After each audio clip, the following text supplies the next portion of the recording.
Waziri wa mambo ya nje wa Iran Abbas Araghchi ametoa onyo kali kwa Israel akisema kuwa shambulizi lolote litakalolenga mji mkuu wa Lebanon, Beirut, litasababisha kurejea kwa vita kwa kiwango kamili katika eneo lote la Mashariki ya Kati, huku mvutano wa kijeshi kati ya Israel na Hezbollah ukiendelea kuongezeka kwa kasi. Akizungumza katika mahojiano yaliyorushwa na kituo cha television cha Lebanon Al Mayadin, Araghchi alisema Irani inaona usalama wa Beirut kama jambo nyeti na kwamba hatua yoyote ya kijeshi dhidi ya mji huo itachukuliwa kama mabadiliko makubwa ya hatari katika mzozo unaoendelea. Kwa mujibu wa Araghchi, Iran haitakubali kuona Lebanon ikikumbwa na mashambulizi makubwa bila kuchukua hatua, akisisitiza kuwa Tehran iko tayari kujibu kijeshi ikiwa hali itafikia kiwango hicho. Shambulizi lolote dhidi ya Beirut litakuwa na madhara makubwa na litasababisha kurejea kwa vita kubwa zaidi, Araghchi alisema, akionya kuwa matokeo ya hatua kama hiyo hatabaki ndani ya mipaka ya Lebanon pekee, bali yanaweza kuathiri nchi nyingi za eneo hilo.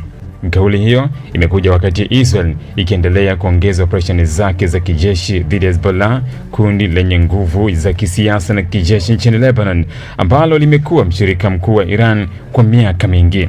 Hezbollah imekuwa ikirushiana makombora na kufanya mashambulizi ya mpakani dhidi ya Israel tangu kuongezeka kwa mivutano ya kikanda, huku Israel ikijibu kwa mashambulizi ya anga na operesheni za kijeshi ndani ya maeneo mbalimbali ya Lebanon. Na katika miezi ya hivi karibuni, mashambulizi ya Israel ndani ya Lebanon yameongezeka, yakilenga maeneo ambayo yanadaiwa kutumiwa na wapiganaji wa Hezbollah pamoja na miundombinu ya kijeshi.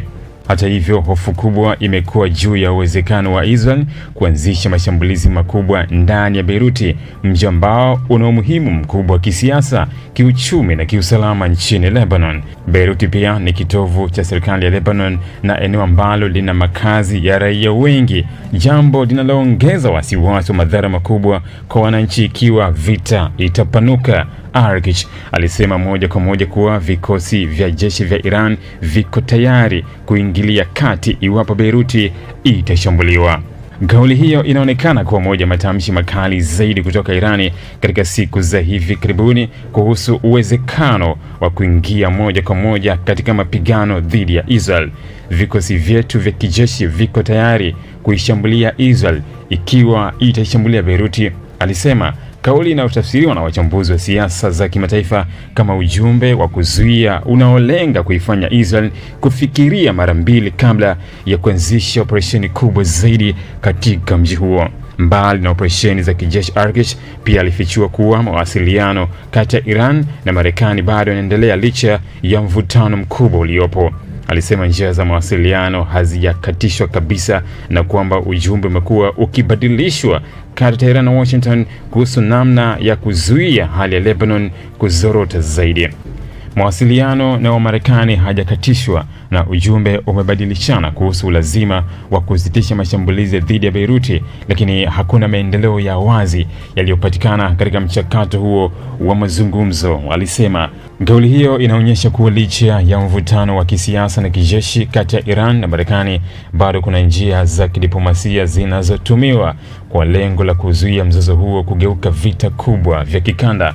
Marekani kwa muda mrefu imekuwa mshirika mkuu wa Israel na imekuwa ikihusika katika juhudi za kidiplomasia za kupunguza mapigano katika Mashariki ya Kati, ingawa mara nyingi Iran imekuwa ikishutumu Washington kwa kuunga mkono sera za kijeshi za Israel. Araghchi pia aliweka wazi masharti ya Irani kuhusu uwezekano wa kurejea mezani kwa mazungumzo rasmi ya kumaliza mzozo wa eneo hilo. Alisema Irani haitarejea kikamilifu kwenye mazungumzo isipokuwa haki za wananchi wa Irani ziheshimiwe, vita nchini Lebanon visimamishwe na mvutano wa kikanda upunguzwe. Ili kuwa mwanafamilia bora wa Global TV, usisahau kusubscribe, like, kushare na kucomment. Baada ya kusubscribe, bonyeza alama ya kengele ili kupata taarifa kwa kila video inayopanda Global TV Online.